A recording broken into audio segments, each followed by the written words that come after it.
Hello. Wow, Balance Babe. It's our last week together. That is awesome. You know, just by you being here shows that you're ready to change and shift. So good for you. That is so, so cool. So thanks for being here with me. And I look forward to sharing another cool story with you. One last story, okay? For my video anyway. So two things that I love are shopping and wine, and they both relate to this story that I want to tell you. So I love shopping.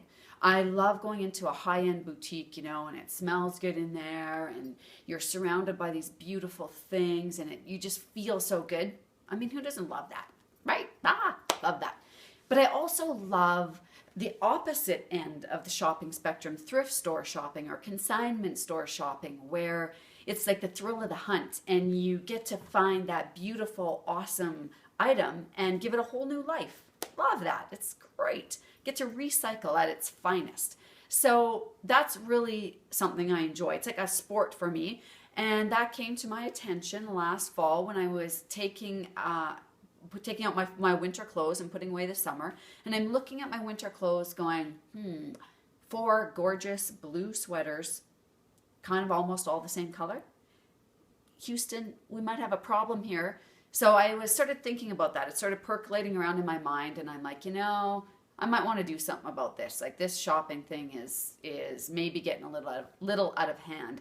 So what I decided to do was, I thought, what if I didn't shop for a year? What if I just took a year off and I didn't buy anything for myself? And the more I thought about that, the more I really liked the idea. And what I realized was that shopping was kind of an energetic drain for me, because every time I'm in the city, or because I live in a small town and we have beautiful, amazing shops here. So I'm always trying to find time to get there to those beautiful, amazing shops. And then I'm in the city and I'm like, well, I can't be in the city without going shopping. So I'm trying to figure out how I'm going to fit that in. And it was just sort of always in the back of my mind. So I thought, I'm going to take a year off. I don't need any more stuff. I'm going to not buy anything for myself for a year. So that was one of my goals for this year.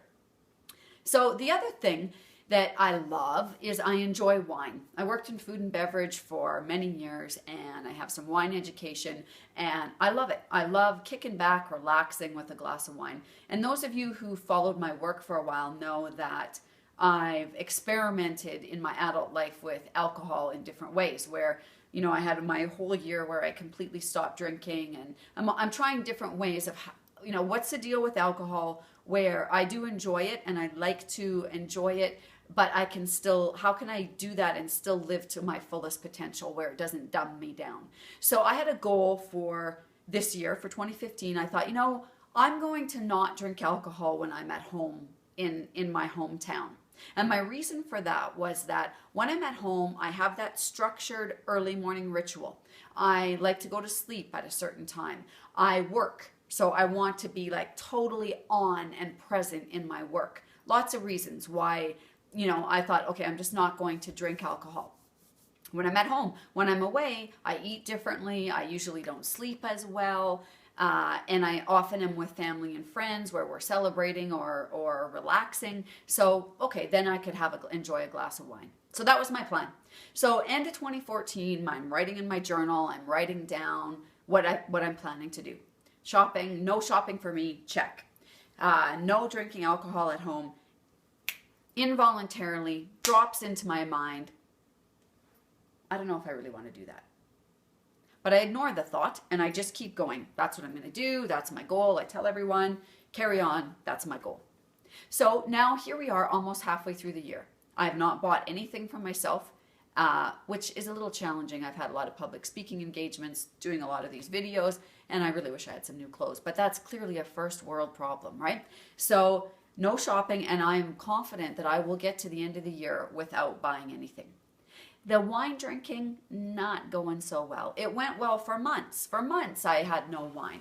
And then, it was a slippery slope. I had a little glass of wine here and then there. And it's like I said, that neurological pathway. So I have not been successful in that goal. And when I look back in retrospect, it's because I had this niggle of self-doubt.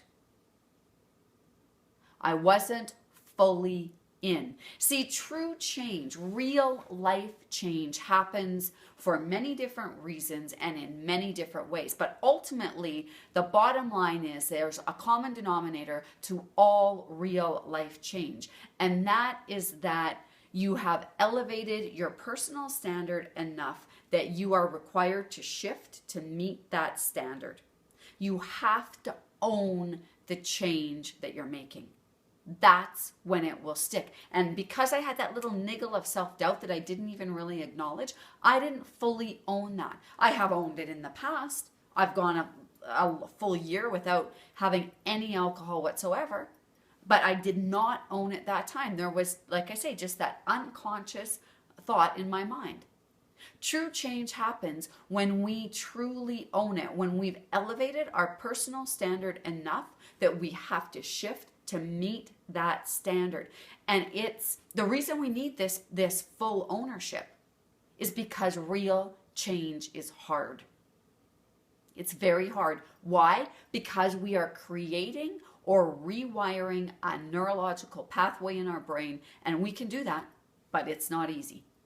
And that's ultimately why most people are not successful at creating true life change, is because we forget how hard it is to make it happen, right? You reach a certain age and you have lots on your plate and you've achieved a lot of things and you're comfortable. You're in a comfortable life. So when you want to truly make a change, which means you need to create a whole new neurological pathway in your brain, it's very hard. And we're not comfortable with that discomfort. That's why most New Year's resolutions are done by, the 19th or the 20th of January. Because we can sustain being uncomfortable for a few weeks. But months down the road, in order to hold it and really create the new brain pathway and really, truly create the change, we're throwing in the towel. It's like, you know what?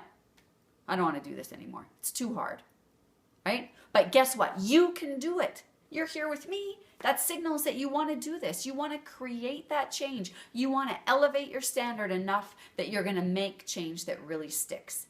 And what happens is your perspective, by doing stuff like this, your perspective widens, starts to shift. You become different. And you realize that you can change your brain. You can elevate that standard and create that shift for yourself.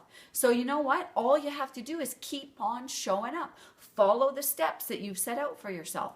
Follow the steps that me or any of your other teachers have set out for you, because they've done it. They've done it and they know what it takes.